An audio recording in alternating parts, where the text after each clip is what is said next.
Good morning friends. అన్నిటికంటే ఫాస్ట్గా అయింది ఫుడ్ టిఫిన్ ఉప్మా. ఇవ్వండి, ఒక 5 నిమిషాల్లో చేస్తాను నేను ఉప్మా. ఈ మాత్రం చేస్తా. ఎందుకంటే ఆర్డర్ ఇచ్చామనుకోండి, ఉప్మా ఇదే ఉప్మా ఈ మాత్రం క్వాంటిటీ ఉప్మా డబ్బులు ఎలాగో తీసుకుంటాడు, 200 150 అంత.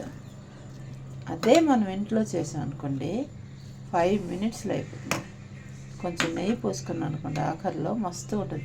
ఇంకా ఉప్మా అనేది ఎంత సింపుల్గా చేసుకుంటే అంత టేస్ట్ పెరుగుతుంది.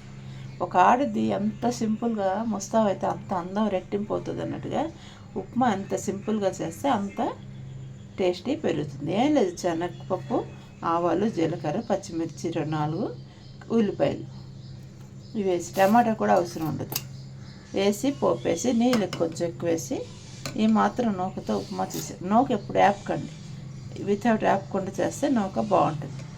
వేపితే అంతా ఇంకొకలాగా ఉంటుంది ఉప్మా. సో చూడండి ఉప్మా. ఇంకా ఉప్మా ఇలా చేసి పెడితే పిల్లలకి లొట్టలు వేసుకొని తింటారు, మొత్తం మూకిడ్డు తినేస్తారు.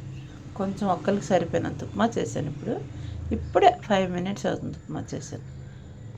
మరి వేడి ఉప్మా చేసుకొని, అసలే వర్షాకాలం కాబట్టి చలికాలం కాబట్టి వింటర్ సీజన్ కాబట్టి మనకి ఏ ఫుడ్ తిన్నా కొంచెం వేడి తినేసాం అనుకోండి ఆరోగ్యం కుదుట పడుతుంది.